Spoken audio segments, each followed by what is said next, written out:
Rapport killer number 9. Openly feuding with parents, colleagues, and supervisors. The good book says, if at all possible, live peacefully with all men. However, we know that sometimes this can be a great challenge. But whether you want to accept this or not, we're all on the same team. We all have a common goal in educating students and setting them up for success.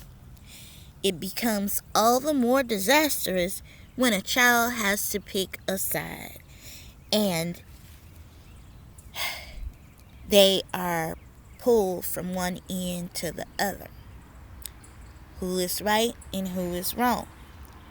So, no matter how unruly or how unprofessional your colleagues, your administrator, or parents may be, you stand your ground with dignity and grace.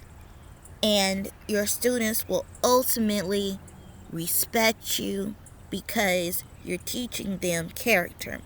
You're teaching them that even though you're tempted to engage in civil unrest, I will call it, you're not, and you're being the bigger person. Number 10, trying to be your students' friends is a rapport killer.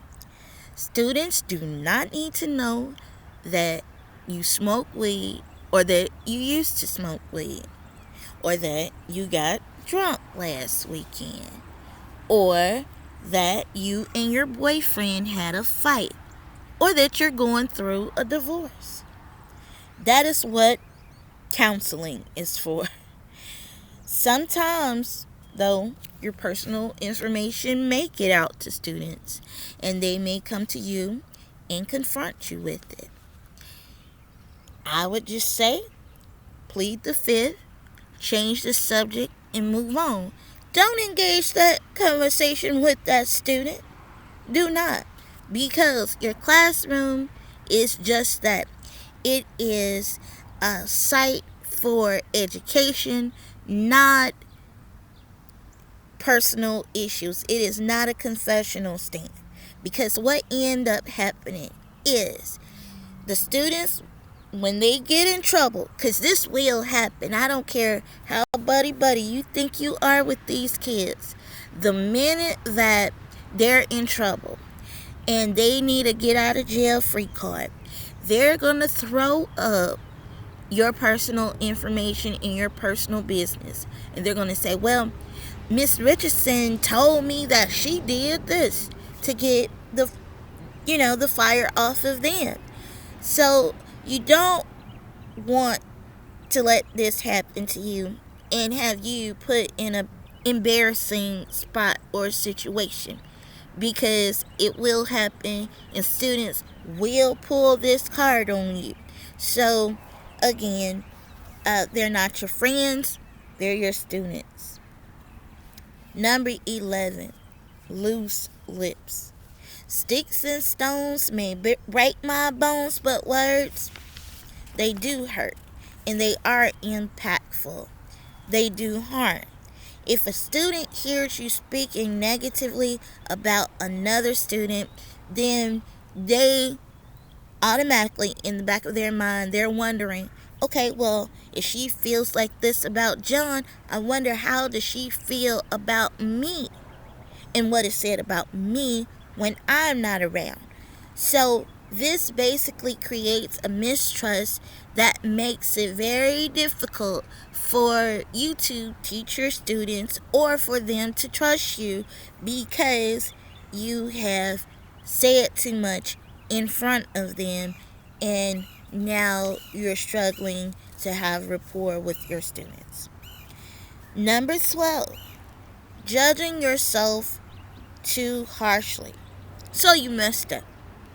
You have done these things that I've mentioned, or you're doing these things? Well, I've been guilty of all of these at one time. Henceforth, this blog. But what are you going to do about it? Living life in rewind is counterproductive because the past and the present cannot exist at the same time. Learn from your mistakes, pat yourself on the back, and keep it moving. Confidence is contagious. So, the confidence that you have learned from your era, and you're applying the newness of the information to be better, is great. And that's a great demonstration for your students that yes, you may err, you may fall down, but you get back up and you keep it moving and you just do better than what you did the day before. You don't want to beat yourself up for the mistakes that you have made. All right. Well, and that was my 12 rapport killers. And if you want ideas about rapport builders, blog number 11, How to Close Opportunities for Students Seeking to Hijack Your Lesson, has more ideas about rapport building. Also, if you have not checked it out, my music video, The Teacher's Jam, it is amazing. You want to check that out. So, I will see you on next Sunday. And don't forget to like, comment, and subscribe. Bye now.